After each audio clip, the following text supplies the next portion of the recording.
Hello बच्चों, आइए इस प्रश्न को पढ़ते हैं। बोला जा रहा है एक वायु संधारित्र V1 विभव तक आवेशित है। इसे एक समरूप परंतु परावैद्युत पदार्थ से भरे अनावेशित संधारित्र के समांतर क्रम में जोड़ दिया जाता है। यदि आवेश के पुनर्वितरण के पश्चात संयोग का विभवांतर जो है वो V हो तो परावैद्युतांक K कितना हो जाएगा। आइए इस प्रश्न की मुख्य अवधारणा की चर्चा करें। मुख्य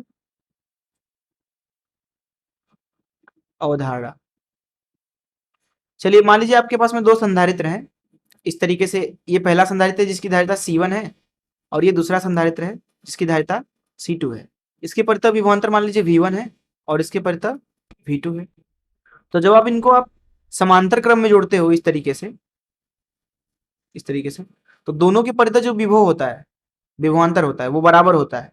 तो यहाँ पे विभव V हो जाएगा दोनों के परितः इस तरीके से, क्योंकि और कोई बाहरी चीज यहाँ पे जुड़ा हुआ है नहीं। तो अगर यहाँ पे आवेश Q1 हो और यहाँ पे आवेश Q2 हो और यहाँ पे आवेश Q1 हो और यहाँ पे आवेश Q2 हो, तो यहाँ पे लिख सकते हैं हम Q1 धन Q2 बराबर Q1 धन Q2। जरूरी नहीं कि ये जो Q1 है वो बराबर हो Q1 के, ये जरूरी नहीं है, ये बदल जाएगा।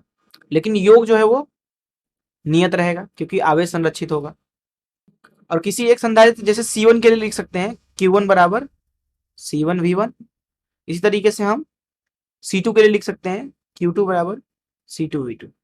इसी तरीके से बोल सकते हैं कि Q1 बराबर, ये C1 है और ये C2 है तो C1 V, इस तरीके से Q2 बराबर C2 V। तो इस मुख्य उदाहरण से लिए प्रश्न को हल करते हैं। प्रश्न में हमसे बोला जा रहा है कि एक वायु संधारित्र है जिसका विभव V1 है।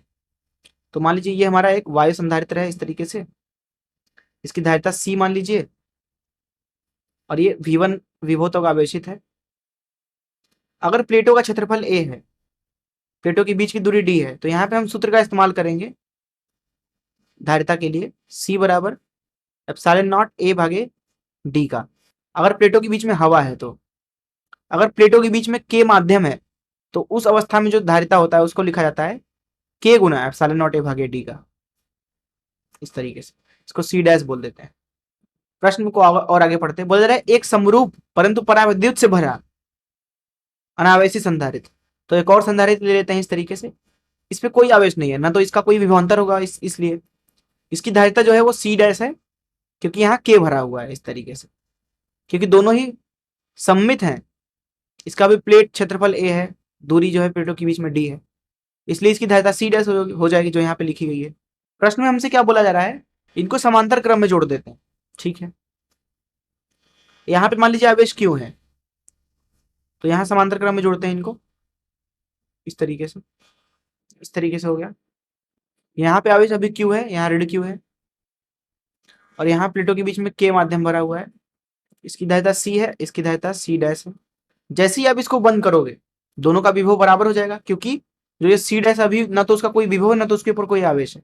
मान लीजिए इधर से इधर क्यों आवेश आ जाता है, क्यों आवेश आ जाता है, तो इसका मतलब यहाँ पे क्यों आवेश आ गया, यहाँ ऋण क्यों आवेश आ गया। इसी तरीके से यहाँ ऊपर से आवेश थोड़ा कम हो जाएगा, यहाँ ऊपर धन प्लेट के ऊपर आवेश क्यू ऋण क्यू हो जाएगा और दोनों का विभव बराबर हो जाएगा। मान लीजिए V विभव हो गया दोनों का, तो ऊपर वाले प्लेट के लिए लिख सकते हैं Q बराबर CV से Q ऋण Q बराबर C गुणे V।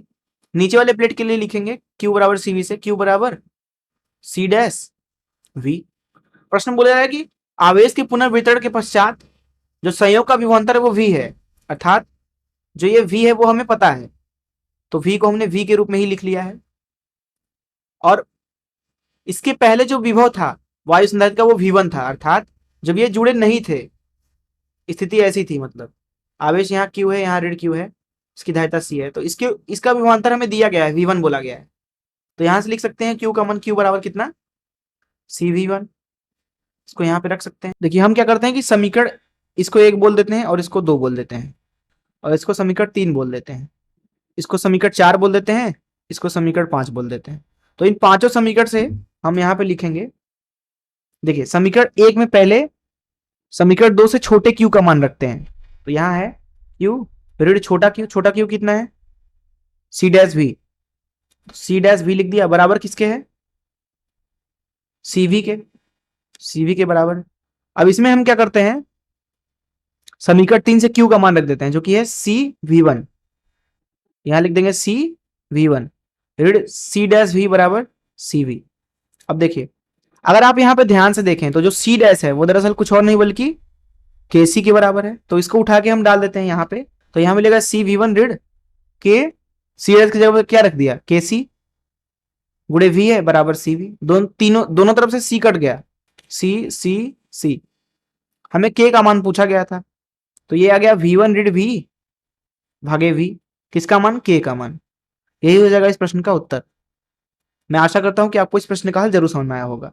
धन्यवाद।